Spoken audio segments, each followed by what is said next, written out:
right, we are going to go ahead and start our unit on 2D and 3D figures.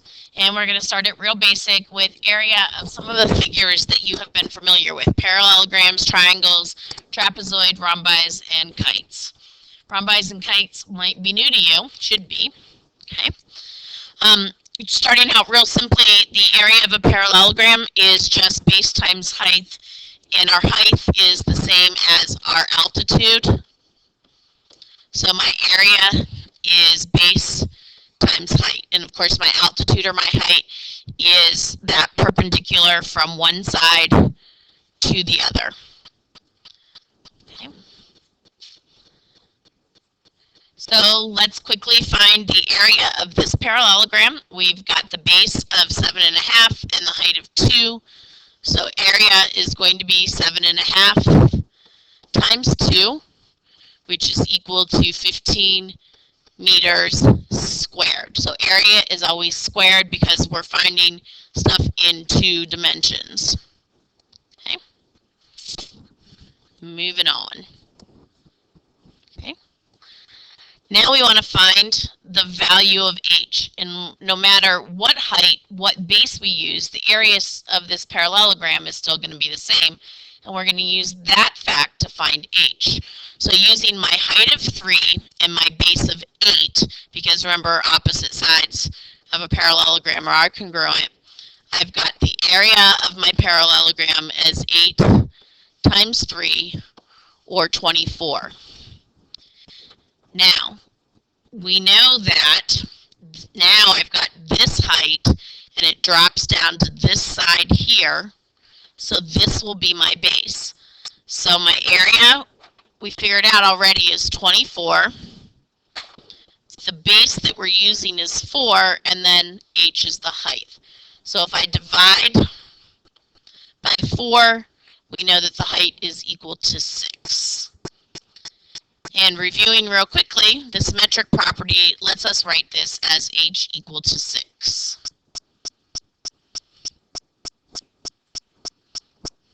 Okay, so we're going to move on to triangles, which hopefully you know is 1/2 base times height.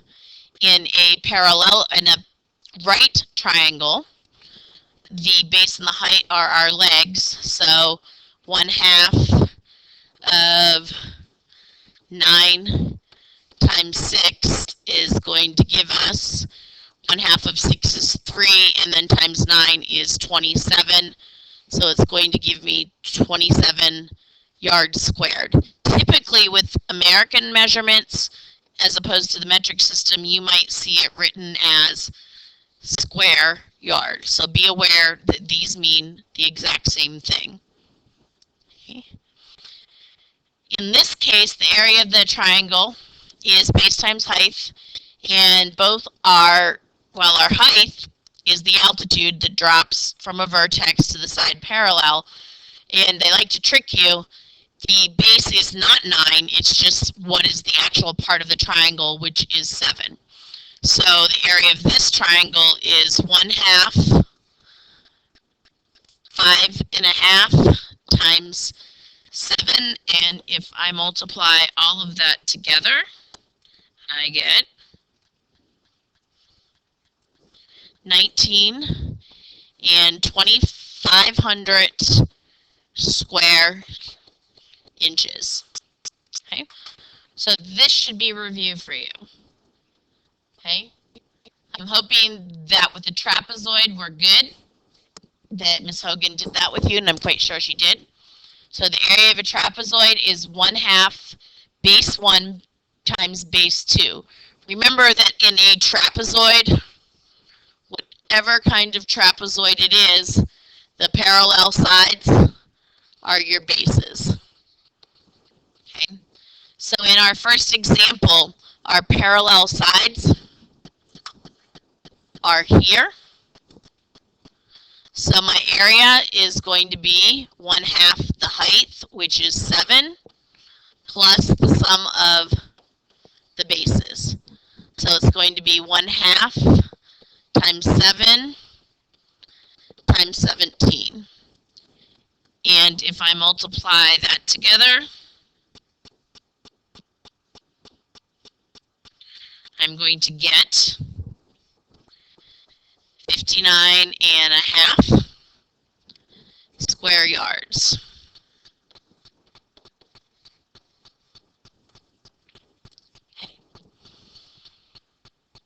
Notice in my second example, okay, we don't have the height. We've got one of the bases, but we don't have the height. So what we can do is we can draw in a height. We can move it over here, and we can make it parallel.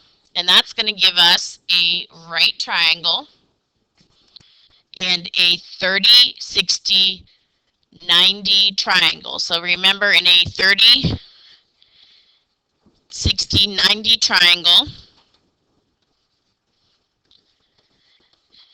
the sides have the ratio of 1 to root 3.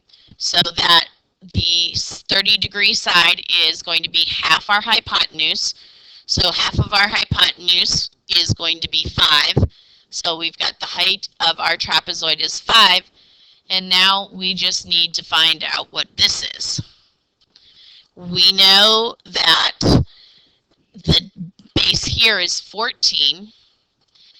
And this side from here to here is opposite the 60-degree angle, so that is going to be 5 root 3, which gets us a little tricky because this means this side is 14 minus 5 root 3. All right, so let's go ahead and find the area of my trapezoid. So area is going to be 1/2 the height, which is 5, plus the sum of the bases. So base 1, or the smaller one, it doesn't matter, is 14 minus 5 root 3. The other base is 14. So remember, we can only add radicals if they have the same thing under the radical sign. So half of 5 is 2.5. And then 14 and 14 is 28. So it's 28 minus 5 root 3. Okay. We could multiply all the way through if we wanted to. And 2.5 times 28 gives us 70, distributing. And 2.5 times 5 gives us 12.5. So minus 12.5 root 3. Okay, so remember that when we distribute here, we only multiply the coefficient of the radical and the number, whole number. We don't change the radical. And then we can just plug it in the calculator just as it says. 12.5 times the square root of 3, 70 minus that, is going to be approximately 48.35 if we round to the nearest hundredth centimeters squared. All right. Moving on. Area of a rhombus or a kite, they're the same. Okay. This is one of my diagonals. We'll call it D1. This is my other diagonal. We'll call it D2. And kites also have that diagonal. So D1, D2. Okay. So the area of a kite or a rhombus is, okay, area is going to be equal to 1/2 times the product of the diagonals. Okay. So 1/2 diagonal 1 times diagonal 2. Okay. Moving on again. Okay. We've got half of one of my diagonals. Okay. And we know that it's 4, so this is going to be 4. Okay. This, remember, splits these angles, it bisects that angle, so that means that all 4 of these triangles are 45, 45, 90 triangles. And remember, they have the ratio of 1, 1, root 2. Okay, so that means that this side is 4 and it splits, and this side is 4. So my D1 is 8. My D2 is also 8. So to find the area, I'm going to get 1/2 of 8 times 8, which is 32 meters squared. Okay. In this rhombus, we don't know what kind of triangles we have here, except for that the diagonals bisect each other, so that means that those are perpendicular. All of the sides are congruent, so this is 6, which means I've got a right triangle, and I can use the famous Pythagorean theorem. Okay, and we want to leave this in simplest radical form. The first one wasn't in simplest, well, there's no radical, so it's good. So my legs, sum of my legs squared, or the sum of the square of my legs, is equal to the square of my hypotenuse. So subbing in, I'm going to get 4 squared plus b squared equals 6 squared. Okay, so 16 plus b squared equals 36.